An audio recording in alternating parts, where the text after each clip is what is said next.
Hey guys, welcome back to another video. We are here on a new map made by the one and only Tristan Farms.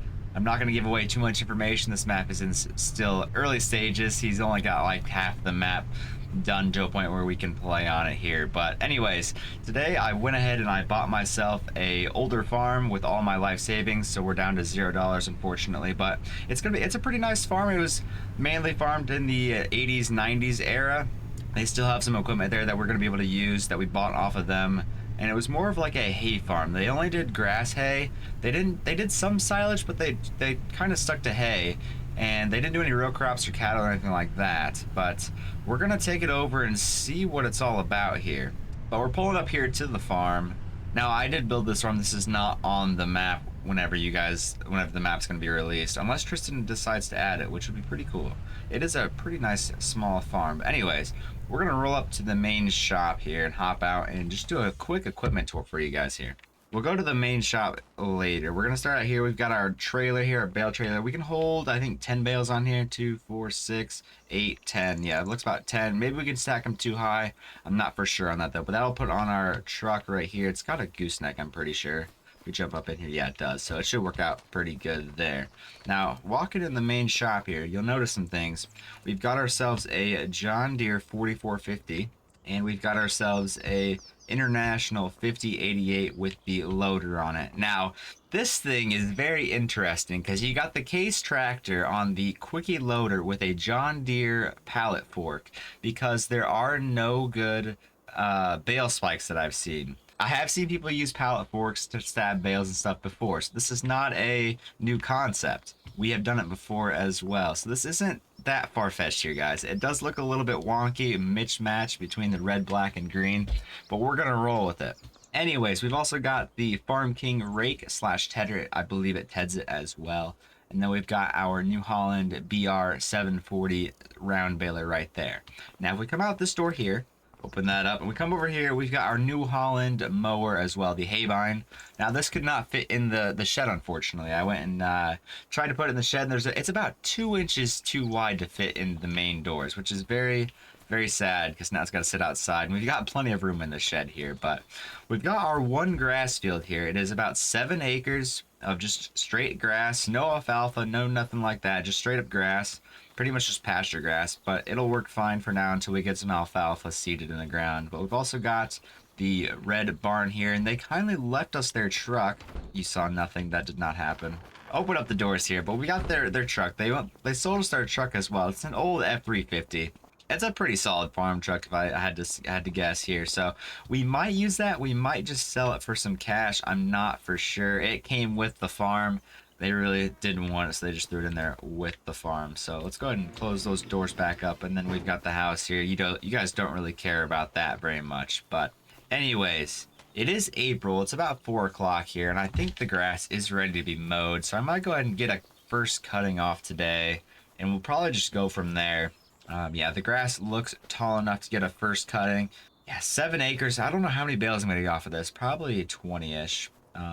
But yeah, I'm gonna have to load those all by hand, so we'll have to wait and see how many loads we're gonna take, because again, we only have 10 spots on the trailer, unless we go 2 rows high, which maybe we can get 16 on there. But we're gonna go ahead and open up this other door here. There we go. Of course, I ended up shutting this door, but I also need to get my truck out of the way. I kind of parked it in the worst possible spot here. So we'll get the truck fired up and probably park it in front of the barn by the house, just to get it out of the way here. All right, we'll park it up right about there. Perfect. Now we're gonna hop in our jig setup here of the International 5088, and I think I'm gonna go ahead and just unhook the loader itself and park that in the back here, just to get it out of the way. I really don't like the look of it on the tractor, so we're only gonna have it when we're actually loading bales here. So I'm gonna open this door here so we can sneak out this way and get to the haybine back here in the back. Now the haybine looks really shiny right now. I'm really hoping that we get some dirt and dust on that thing and it'll look a little bit older, but we'll just have to wait and see here. All right, we're gonna try and get this thing lined up here and ready to go. Now I haven't used this haybine in FS25 yet, so it'll be interesting to see how well this works. It should work fine. I didn't test it, but we're gonna find out the hard way if it doesn't work. It seems to be working if we just go ahead and pull forward here. And everything should be working pretty good. We are mowing some hay. We are going quite fast, though. I want to go ahead and turn that down if I can. There we go, 8 miles an hour. That's more like it. Had speed override on there for a second. Got to get that turned off. But this tractor definitely has plenty of horsepower to pull this hay bind, and it should be able to run it pretty darn well, to be honest. And it looks like we're making quite a bit of grass in the back. Quite a bit is getting cut. So apparently it was a good height to start cutting it at.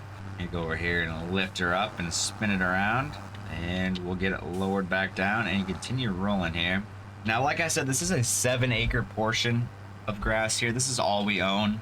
Hopefully here in the next couple episodes we can mow this enough times to where we can get some money to go ahead and buy new land, because I know there's some land here in the county that is a little bit cheaper. There are some small sections that are for pretty cheap, so if we can just get $50,000-$100,000 in the bank account here pretty quick, we might be able to buy another piece of land relatively quick, at least. Now, it is going to be a little bit of a struggle to mow all this right next to the tree line here, just because the trees come out pretty close to the hayfield. Unfortunately, might have to go get a chainsaw and cut some of those down in the future. But yeah, we'll just have to wait and see if it becomes a bigger issue. I went ahead and jumped in first person here, and it looks like I'm in a buddy seat in the side of the tractor. Unfortunately, the camera's not lined up perfectly, which isn't a big deal, to be honest. It could be a lot worse. I can still see first person. It's not like flipping my camera back and forth like some camera perspectives have in the past, but probably going to stick to third person here for when we're using this tractor. Maybe when we're using the 4455 we can, or 4450, sorry, I apologize. But yeah, maybe in that tractor we can do some first person stuff. Now I'm going to kind of go in the ditch here, just get a little bit more than we actually have seeded to grass here. See if I can't get as much as possible here.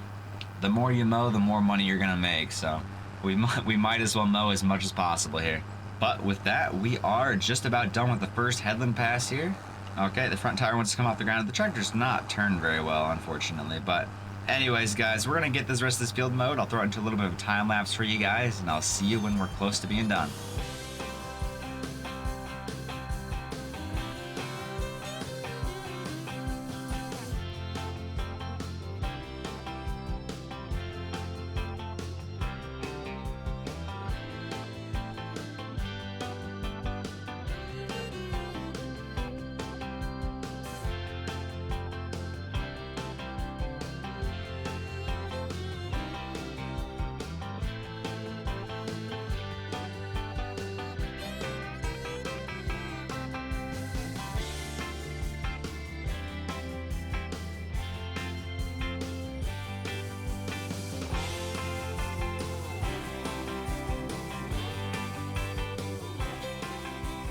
Anyways, guys, we just finished the field off. We're gonna go ahead and turn the mower off and get everything folded back up here. The windrows are definitely a lot bigger than I anticipated when we first started here, which is always a good sign. But we're gonna get the mower parked back up here where it was. Of course, we ran over some more of our grass there. I love how it does do some destruction to the grass. It actually shows the marks when you run over it. And that mower is not straight. Let me see if I can straighten that back up and get it parked in a better spot here. Maybe there's good enough. We're gonna get this thing unhooked here and then get the tractor put back into the shed. See if we can squeeze it through the door here and just park it right along here. All right, perfect. Let's go back and see what we did.